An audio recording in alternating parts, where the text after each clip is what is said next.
예레미야 27장 1절부터 11절 말씀. 유다의 왕 요시야의 아들 여호야김이 다스리기 시작할 때에 여호와께서 말씀으로 예레미야에게 임하시니라. 여호와께서 이와 같이 내게 말씀하시되 너는 줄과 멍에를 만들어 내 목에 걸고 유다의 왕 시드기야를 보러 예루살렘에 온 사신들의 손에도 그것을 주어 에돔의 왕과 모압의 왕과 암몬 자손의 왕과 두로의 왕과 시돈의 왕에게 보내며 그들에게 명령하여 그들의 주에게 말하게 하기를 만군의 여호와 이스라엘의 하나님께서 이와 같이 말씀하시되 너희는 너희의 주에게 이같이 전하라. 나는 내 큰 능력과 나의 쳐든 팔로 땅과 지상에 있는 사람과 짐승들을 만들고 내가 보기에 옳은 사람에게 그것을 주었노라. 이제 내가 이 모든 땅을 내 종 바벨론의 왕 느부갓네살의 손에 주고 또 들짐승들을 그에게 주어서 섬기게 하였나니 모든 나라가 그와 그의 아들과 손자를 그 땅의 기한이 이르기까지 섬기리라. 또한 많은 나라들과 큰 왕들이 그 자신을 섬기리라. 여호와의 말씀이니라. 바벨론 왕 느부갓네살을 섬기지 아니하며 그 목으로 바벨론의 왕의 멍에를 매지 아니하는 백성과 나라는 내가 그들이 멸망하기까지 칼과 기근과 전염병으로 그 민족을 벌하리라. 너희는 너희 선지자나 복술가나 꿈꾸는 자나 술사나 요술자가 이르기를 너희가 바벨론의 왕을 섬기게 되지 아니하리라 하여도 너희는 듣지 말라. 그들은 너희에게 거짓을 예언하여 너희가 너희 땅에서 멀리 떠나게 하며 또 내가 너희를 몰아내게 하며 너희를 멸망하게 하느니라. 그러나 그 목으로 바벨론의 왕의 멍에를 메고 그를 섬기는 나라는 내가 그들을 그 땅에 머물러 밭을 갈며 거기서 살게 하리라 하셨다 하라. 여호와의 말씀이니라 하시니라. 아멘. 저는 드라마를 그렇게 썩 좋아하지는 않지만 저희 아버지가 사극을 좋아하셨기 때문에 저희 아버지를 따라서 사극 드라마를 예전에는 꽤나 자주 보았던 것 같습니다. 그런데 그런 사극 드라마들을 보면 좀 답답한 왕들을 만나게 되는 때가 많습니다. 여러 신하들이 나와서 왕에게 간언합니다. 우리가 보면 TV를 시청하는 사람들이 보면 누가 간신이고 누가 충신인지 너무나 분명히 답이 나오는데 왕은 충신의 말을 들으려고 하지를 않습니다. 간신배의 말에 휘둘리고 그 말을 따라서 정치를 하다가 나라를 어지럽히고 위기로 몰아가는 경우를 참 자주 보았습니다. 시간이 지나면 알게 될 일을 왜 저때 왕은 분별하지 못했을까? 누가 충신인지 간신인지 명확한데 내 눈에는 그렇게 명확한데 왜 이렇게 어리석은 선택을 할까? 저는 그때 이해하지 못하며 그러한 드라마들을 보았던 경험이 있습니다. 그런데 이러한 간신들의 말을 들어보면 그들의 이야기는 한 가지의 공통점이 있습니다. 그들의 이야기는 이런 내용들이었다는 겁니다. 지금 왕은 굉장히 잘하고 계십니다. 이 나라는 아무런 문제가 없습니다. 백성들은 모두 왕을 칭송하고 있습니다. 우리는 모두 왕 때문에 행복하게 살아갑니다. 그러니 소신을 가지고 왕이 하고 싶은 대로 마음대로 하십시오. 이런 이야기를 하면서 그들은 왕을 높여주는 것이 그들의 공통점이었습니다. 자신을 찬양하는 듯하는 이런 말에 왕은 한껏 고무됩니다. 그리고는 지금 나라가 어떻게 돌아가고 있는지를 제대로 판단하지 못한 채 잘못된 결정들을 내리곤 하더라고요. 사실관계를 따져보지 않고 믿고 싶은 대로 믿고 듣고 싶은 것만을 들으면서 살아갔습니다. 시간이 지나서 가슴을 치고 땅을 쳐봐야 소용이 없는 것입니다. 그러면 이들만 그랬었습니까? 오늘 우리는 어떤 말에 귀를 기울이고 있습니까? 때로는 그 말이 내 가슴을 후벼 파서 고통스러운 말을 들려주는 사람들도 있습니다. 아니면 우리 주변에는 때로는 우리를 무작정 칭찬만 하는 사람도 있을 것입니다. 이들 속에서 어떤 것을 선택해야 하는가? 판단은 우리의 몫이 되는 것이지요. 오늘 우리가 읽은 본문에서는 유다의 마지막 왕이었던 어리석었던 왕 시드기야가 등장을 합니다. 오늘 우리가 읽은 개역 개정판 성경의 1절에서는 여호야김 왕이다 이렇게 이야기를 하고 있습니다. 그렇지만 아마도 이것은 시드기야라고 쓰여졌던 원래의 본문을 사본으로 옮겨 쓰는 과정에서 발생했던 실수로 보입니다. 그래서 새번역 성경은 1절을 요시아의 아들 시드기야가 유다 왕이 되어 다스리기 시작할 무렵에 라고 번역하고 있습니다. 그런 후에 오늘 본문은 남유다의 마지막 왕 시드기야와 그를 찾아온 사신들 사이에서 하나님께서 예레미야를 보내시는 것으로부터 이야기를 시작하고 있습니다. 시드기야가 사신들을 왜 찾아온 것일까요? 주전 612년에 바벨론과의 전쟁 끝에 아수르의 수도였던 니느웨가 멸망하면서 당시 구약시대 전체의 지역에서는 바벨론을 어떻게 방어할지에 대한 논의가 한창이었습니다. 그래서 시드기야 시절에 유다 주변에 있던 작은 몇 나라의 사신들이 와서 머리를 맞대고 의논을 하고 있는 것입니다. 구약 세계의 패권을 가진 이 바벨론이 끊임없는 팽창 정책을 통해서 약소국들을 병합하고 있는데 우리가 이것을 어떻게 대항해야 할 것인가? 항복해야 하나? 안 그러면 결사항전해야 되나? 이런 결정을 하기 위해서 지금 유다 주변 나라에 있는 사신들이 함께 모여 있는 것입니다. 이러한 자리에 하나님께서는 예레미야를 보내셨습니다. 그런데 한 가지 특별한 물건을 가지고 가라라고 하나님은 이야기하십니다. 그것이 바로 목에 줄과 멍에를 메고 가라라고 이야기하는 말이었지요. 한번 상상해 보십시오. 예언자였던 예레미야가 여러 나라의 사신들이 모여 있는 자리에 목에 줄과 멍에를 메고 나타납니다. 그것을 2절과 3절의 말씀은 우리에게 이렇게 말해주고 있습니다. 여호와께서 이와 같이 내게 말씀하시되 너는 줄과 멍에를 만들어 내 목에 걸고 유다왕 시드기야를 보러 예루살렘에 온 사신들의 손에도 그것을 주어 에돔의 왕과 모압의 왕과 암몬 자손의 왕과 두로의 왕과 시돈의 왕에게 보내며 이렇게 말합니다. 이것을 통해서 이들에게 주시는 하나님의 메시지는 너무나 분명합니다. 너희 나라는 곧 멸망할 것이다. 느부갓네살 왕이 쳐들어와서 너희의 목에 줄을 맬 것이고 멍에를 맬 것이다. 그러니 살고 싶으면 항복하라. 이런 말씀이었습니다. 그 자리에 모였던 시드기야 왕과 여러 나라의 사신들이 이 말을 듣고 난 다음에 그들의 마음이 어땠을까요? 과연 진실인지 그 사실 여부를 따져볼 마음이 있었을까요? 아니면 지금 그들이 함께 모여서 어떻게 하면 이것을 방어할 수 있을 것인가 라고 이야기하는 이 분위기를 엉망으로 만들고 있는 예레미야를 죽이려고 했을까요? 그들의 선택은 후자였습니다. 불행하게도 그들은 듣고 싶은 말만 듣고 생각하고 싶은 대로 생각하는 어리석은 사람들이었습니다. 여기에서 한 가지 눈여겨볼 말씀이 있습니다. 6절의 말씀입니다. 이렇게 말하네요. 이제 내가 이 모든 땅을 내 종 바벨론의 왕 느부갓네살의 손에 주고 또 들짐승들을 그에게 주어서 섬기게 하였나니. 이 말씀은 하나님께서 바벨론 왕 느부갓네살을 내 종이라고 부르고 있습니다. 느부갓네살을 자기의 종으로 부르시는 하나님은 예레미야 25장의 말씀에서 이미 한번 등장했습니다. 25장 9절의 말씀입니다.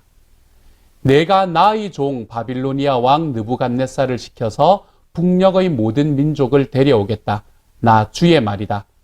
내가 이렇게 그들을 데려다가 이 땅과 그 주민을 함께 치게 하며 그 주위의 모든 민족을 치게 하겠다. 여기에서 이미 그리고 오늘의 말씀에서도 하나님께서는 이 느부갓네살을 자기의 종이다 라고 이야기합니다. 그러면 어떻게 이방인의 왕이었던 느부갓네살이 하나님의 종이 될 수 있었을까요? 구약 성경 특별히 예언서에서는 예언자들을 하나님의 종이라고 칭하는 경우가 많습니다. 그들의 메시지는 단호하고 그들의 메시지의 내용은 심판에 관한 이야기였습니다. 그렇지만 그 일이 실제로 일어나기를 바라는 것이 아니라 이 저주의 메시지를 받은 사람들이 두려움으로 인해서라도 삶의 태도를 바꾸어서 구원받기를 원했다는 측면에서 예언자들은 하나님의 부드럽고 따뜻한 방법이었습니다.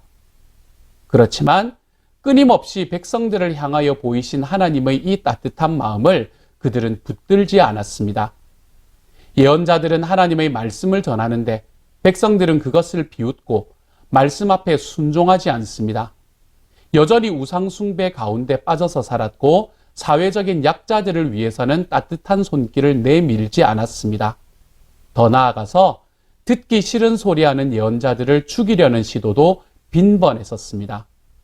이러한 때에 하나님의 진노가 임계점에 달한 순간 주님은 부드럽고 인내하는 종이 아닌 무섭고 강력한 다른 종을 내세워서 너희들에게 보내겠다라고 결단하십니다.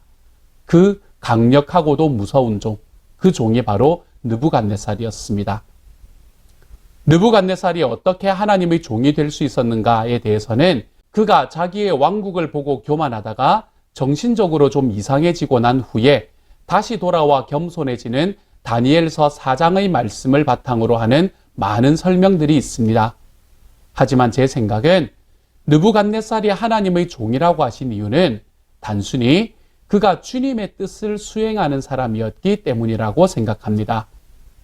주님의 뜻을 이루는 일에 사용된 사람은 주님의 종이기 때문입니다. 당시 주님의 뜻은 무엇이었나요? 주님의 뜻은 남유다의 멸망이었습니다. 그러므로 느부갓네살의 강함이 아니라 하나님 앞에서 불순종한 유다를 향한 이 주님의 의지가 그를 자신의 종으로 삼아서 유다를 멸망시키게 된 것이지요. 그렇지만 우리가 오늘 읽은 말씀은 아직 유다가 멸망하기 전이었습니다. 당시의 유다는 바벨론에게 두 번째 침입을 당했던 주전 597년 이후였습니다. 바벨론의 두 번의 침략을 통해서 그들의 재물과 물건들이 약탈되었고 사람들은 대량으로 포로로 잡혀간 상황이었습니다. 그렇지만 이 당시라도 하나님 앞에 이들이 무릎을 꿇고 다시는 우리가 그렇게 살지 않겠노라 옷을 찢고 마음을 찢고 돌아왔더라면 역사는 아마 달라졌을 것입니다. 하지만 이러한 상황 속에서도 그들은 여전히 듣고 싶은 말에만 귀를 기울입니다. 9절은 이렇게 말하고 있습니다.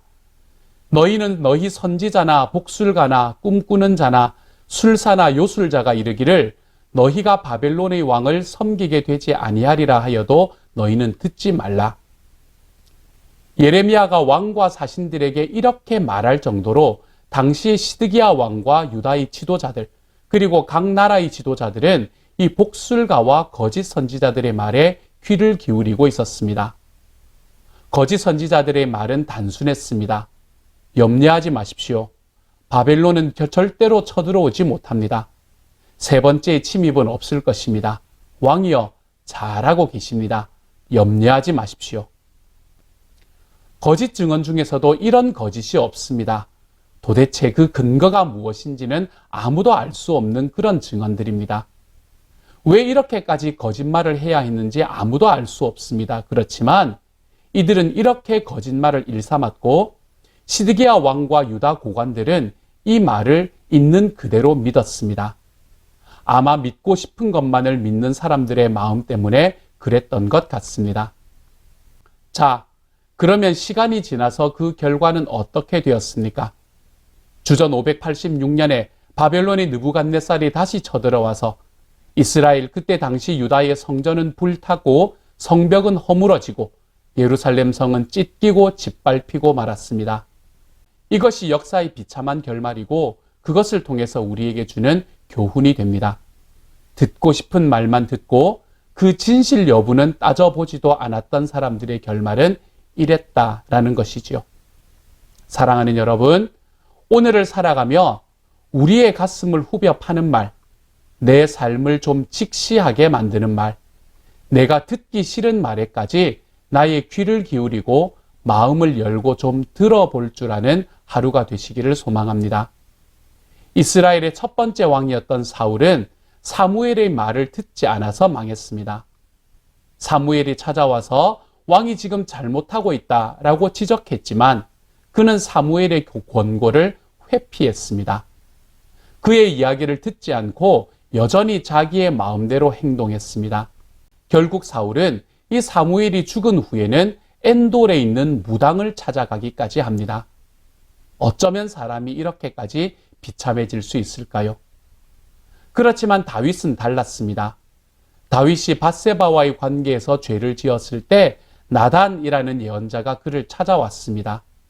자기를 향한 나단의 지적이 듣기 싫었을 것입니다. 자기가 무엇을 잘못하였는지를 적나라하게 보여주는 그의 비유에 왕의 권위로 귀를 닫을 수도 있었을 것입니다. 그렇지만 이처럼 불편한 말을 듣고 마음에 새기고 주님 앞에서 옷을 찢고 눈물을 흘리며 무릎을 꿇습니다. 다윗과 사울의 차이는 바로 이것이었습니다. 자신을 지적하는 말에 귀를 기울이고 돌이켜 회개하는 모습, 이것이 다윗, 성군이었던 다윗을 만들었고 그 반대의 모습이 악한 왕이었던 사울을 만들었던 것이지요. 사랑하는 여러분, 우리는 이제 어떤 선택을 해야 할지 너무나 분명해졌습니다. 오늘 하루 귀에 거슬리는 말이라 할지라도 내가 잘못된 길을 가고 있다면 내가 그 말을 듣고 나의 삶을 바꿀 수 있는 사람들이 되어 가시기를 소망합니다. 그리고 불편하지만 내가 몸을 일으켜서 마음을 움직이고 그래서 그 길에서 돌아서서 내 주님께로 다시 한번 향해 볼 수 있는 좀 더 지혜로운 주님의 백성들이 되시기를 우리 주님의 이름으로 축복합니다. 함께 한번 기도하겠습니다. 사랑하는 주님 감사합니다. 주님께서 저희들에게 주시는 말씀이 오늘의 예배를 함께하는 모든 이들의 삶에 함께 들어올 수 있기를 소망합니다. 사랑하는 하나님, 우리가 정말로 듣고 싶은 말을 듣고 보고 싶은 것만을 보고 살아가는 것이 아니라 우리들의 삶이 잘못된 방향으로 나아갈 때에 하나님께서 나에게 들려주시는 그 주님의 이야기에 내 귀를 기울이고 그것이 좀 듣기 싫고 불편하다 하더라도 그것을 내 마음속에 드러내고 그 들음으로 인해서 그 받음으로 인해서 나의 삶을 하나님 앞에 다시 한번 변화시키며 살아가 볼 수 있는 우리 주님의 사람들이 다 될 수 있도록 주여 도와주옵소서. 그래서 오늘은 나의 마음을 열고 귀를 열어 하나님께서 나에게 말씀하시는 길이 어딘지를 바라보며 그것으로 내 삶을 변화시키고 내 삶을 바꿀 수 있는 하나님의 사람들로 우리가 걸어가 볼 수 있도록 주님 도우시고 함께하여 주옵소서. 모든 말씀 우리 주님 예수님 이름으로 기도드립니다. 아멘.